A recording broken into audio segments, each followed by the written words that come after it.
LIC protection plus ప్లాన్లోని return of ఛార్జెస్ని check చేసినట్లయితే రిఫండ్ మోర్టాలిటీ ఛార్జెస్, ఇందులో లైఫ్ ఇన్సూరెన్స్ కవర్ కోసం మన దగ్గర ఫస్ట్ ఇయర్ నుంచి ఎవ్రీ మంత్ కట్ చేసిన మోర్టాలిటీ ఛార్జెస్ని పాలసీ ఎండింగ్లో మెచ్యూరిటీ అమౌంట్కి కలిపి అందివ్వడం జరుగుతుంది. ఇది బేస్ ప్రీమియంపై కట్ చేసిన మోర్టాలిటీ ఛార్జెస్ మాత్రమే తిరిగి అందిస్తారు.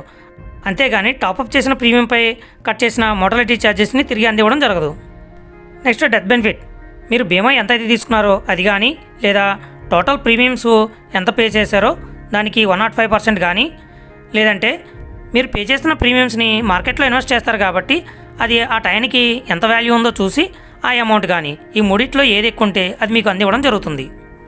నెక్స్ట్ సెటిల్మెంట్ ఆప్షన్, దీంట్లో మనం పొందే మెచ్యూరిటీ అమౌంట్ కానీ డెత్ బెనిఫిట్ అమౌంట్ కానీ లంసమ్గా పొందవచ్చు, లేదంటే 5 సంవత్సరాల పాటు ఇన్స్టాల్మెంట్ రూపంలో monthly, quarterly, half yearly, yearly రూపంలో కూడా పొందవచ్చు.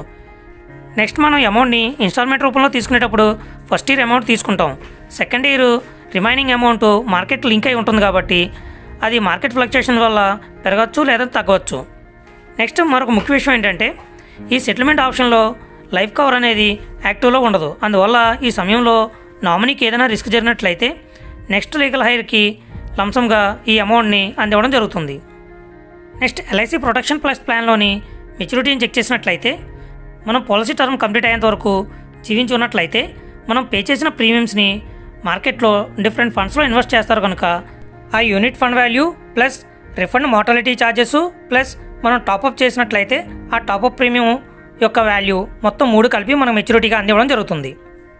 నెక్స్ట్ రైడర్స్, దీంట్లో యాక్సిడెంషియల్ డెత్ బెనిఫిట్ రైడర్ ఒకే ఒక రైడర్ని ప్రొవైడ్ చేయడం జరిగింది.